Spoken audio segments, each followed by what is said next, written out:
mathematics. In the previous class, we had discussed about real numbers, imaginary numbers and complex numbers. Okay. Once recall, what is a complex number? A number which is in the form of a plus ib. A number which is in the form of a plus or minus ib, where a and b are real numbers. Okay. It is a combination of a real number and an imaginary number with an operation of plus or minus. Such numbers are called as complex numbers. Example, 7 plus 2i, 5 minus 3i, minus 2 plus 6i, so on like that. Okay, these are called as complex numbers. So what is a complex number? It is a combination of a real number and an imaginary number. Can be called as complex numbers. Okay, I'll simply ask you one question, a simple question. 7, is it a complex number? What is your answer?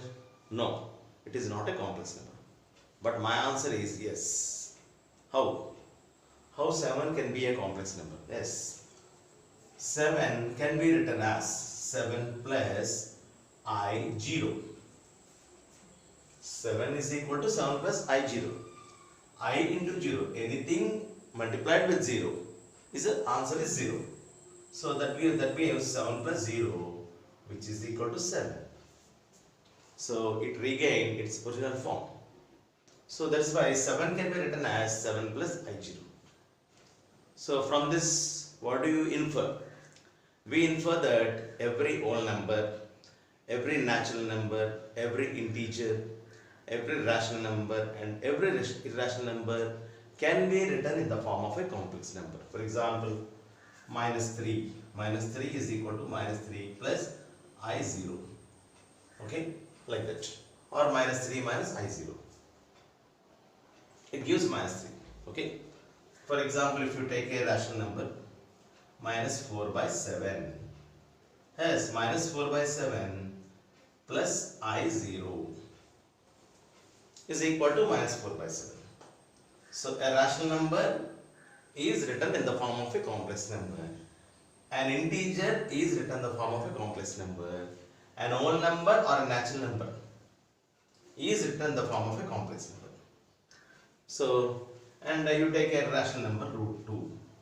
Root 2 is equal to root 2 plus I0. So every irrational number and rational number can be written in the form of a complex number. So from this, what do you understand?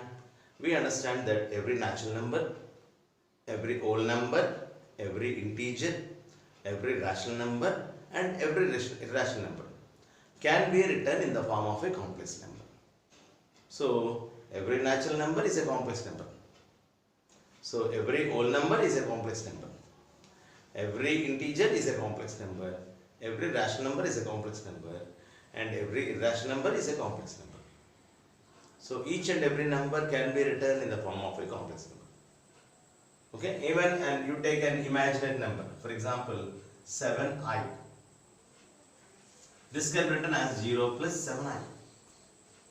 Yes, I replaced a with 0 because I already said that a and b are real numbers. So an imaginary number can be written in the form of a complex number.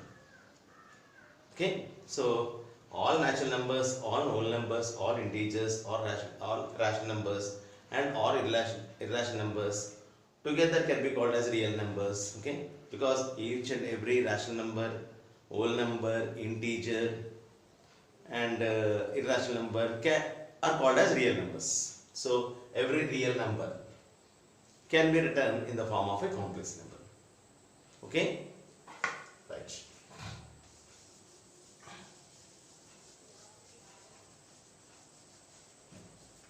Next one is about surds. Okay. What is a surd? Okay. For that we will take one example. Cube root of 8 is equal to 2. Square root of 4 is equal to 2. Square root of 25 is equal to 5. Cube root of 125 is equal to 5. In the same way, fourth root of 625 is equal to 5. So cube root of 8 is 2, which is a rational number. Square root of 25 is 5, which is a rational number. And square root of 4 is a rational number. And cube root of 125 is a rational number. And fourth root of 625 is a rational number. Okay, these are called as roots of that order. That means, for example, if I say 625 is written as fourth root of 625. That means 5 is multiplied 4 times with itself to get 625. So that is why it became a rational number. Okay. For example, if I ask you, what is cube root of 7? What is cube root of 7? What do you mean by cube root of 7? Any number which is multiplied with itself 3 times to give 7. Is there any such number which is multiplied with itself 3 times to give 7? No, there is no such number.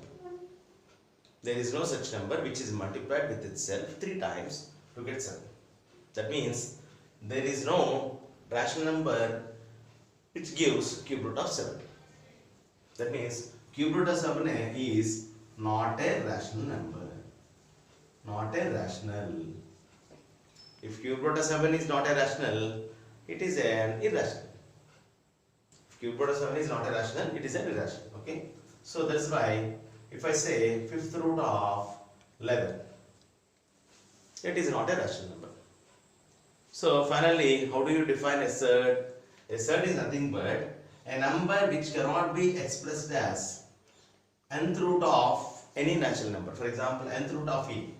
A cannot be expressed as nth root of any rational number. Then nth root of a can be called as a surd. So this nth root of a is a surd. Okay. So what is a surd? Surd is nothing but if a is a rational number and n is any natural number which cannot be expressed as nth root of a. That means nth root of a is not a rational number. Then so naturally it becomes an irrational number. So such numbers can be called as surds. So this cube root of 7 is a surd. In the same way, square root of 11. Square root of 11 is a surd. Okay. In the same way, fifth root of 21 is a surd. So these are nothing but surds. Surd can also be called as radical. What is another name of surd? Another name of a surd is radical. R-A-D-I-C-A-L. Radical. Okay. What is another name of a surd? Another name of a surd is radical. Okay. Suppose if I say a surd nth root of a. Okay. Nth root of a, which is a surd. Okay. Here what is n? N is known as order of the surd. Here the number which is mentioned in between these two lines, in between these two intersecting lines, such number is known as order of the surd.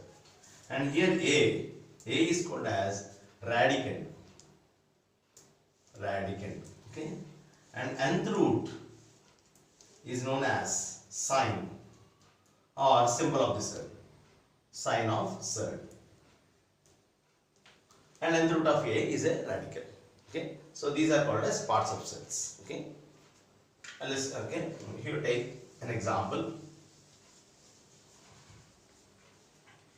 For example, fifth root of 11. Here what is the order of the surd? Order of the surd is 5. Here what is 11? Radicand. R-A-D-I-C-A-N-D. 11 is called as radicand. And fifth root of 11, fifth root is called as okay, symbol of the surd. Symbol of the surd. And fifth root of 11 is also called as radical. Okay. So these are called as parts of the surds. Okay. Suppose if I say square root of 11.